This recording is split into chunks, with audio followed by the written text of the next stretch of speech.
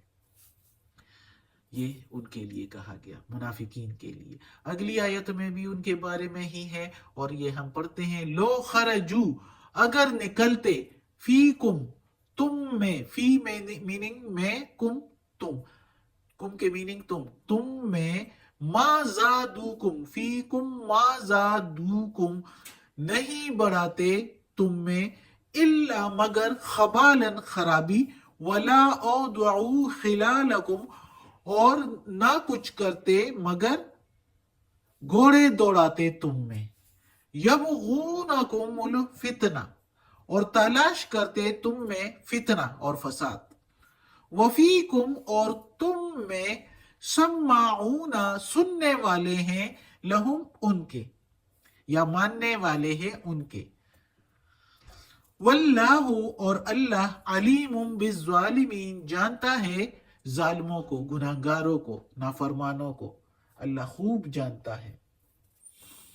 اب اس آیت میں بھی اللہ تعالیٰ منافقوں کے لیے کہتا ہے کہ اگر وہ نکلتے بھی تمہارے ساتھ تو وہ اور کچھ نہ کرتے، بلکہ ان کی جلن اور نامردی کی وجہ سے دوسروں کی ہمتیں سست کر دیتے، آپس میں لگا بجھا کر مسلمانوں میں تفرقہ ڈالتے، اور آپس میں ان کے جو ہے دشمنیاں ڈالنے کی کوشش کرتے، جھوٹی افواہیں اڑا کر ان کو دشمنوں سے ہیبت زدہ کرنا چاہتے تھے۔ غرض ان کے وجود سے بلائی میں تو کوئی اضافہ نہ ہوتا،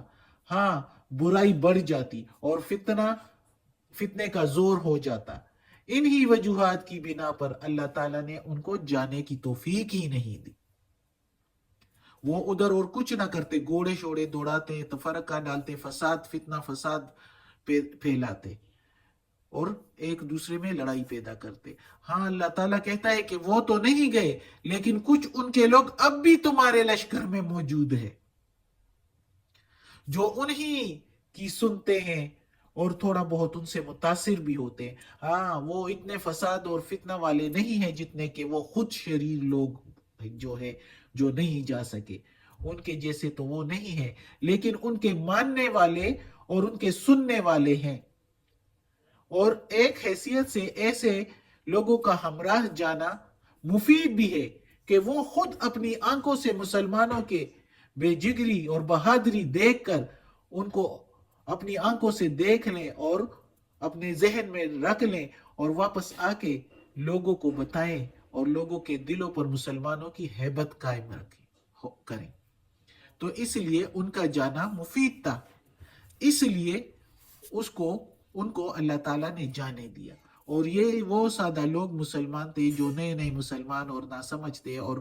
ان کو ابھی اسلام کا اتنا پتہ نہیں تھا، جو کہ چلے تو گئے، لیکن وہ بھی منافقین کی باتوں میں آ جاتے تھے اور مانتے بھی تھے، ان کے ماننے والے تھے اور ان سے بات چیت زیادہ کرتے تھے۔ تو اللہ تعالیٰ نے کہا کہ وہ ان جیسے تو نہیں تھے، لیکن ان کے سننے والے، فیکم، تم میں، سماعون لہم، ان کے سننے والے موجود ہیں اس لشکر میں۔ اور اللہ جانتا ہے سب کو، ظالموں کو، گناہگاروں کو، سب کو جانتا ہے۔ صدق اللہ العظیم۔ آج کا سبق ختم ہوتا ہے۔ اللہ ہمیں توفیق دے اس قرآن مجید کا ترجمہ مکمل کرنے کی اور اس پر عمل کرنے کی توفیق دے، آمین۔ یا اللہ، یا پروردگار، یا رب العالمین، یا مالک یوم الدین، یا اللہ کل شیء قدیر، یا اللہ یہ جو تلاوت کی ہے تیرے قرآن کی، کلام کی، یا اللہ اس کے زیر زبر پیش میں، تلفظ میں، ترجمہ تفسیر میں کوئی غلطی ہوئی ہو تو معاف کر دینا، یا اللہ تو معاف کرنے والا مہربان ہے۔ یا اللہ ہمیں عافیت والے معاملات دے، ہماری بیماریاں، تکالیف، پریشانیاں اور برائیاں ہم سے دور کر دیں، اور ہمیں اپنے نیک لوگوں میں شامل کر دیں، آمین۔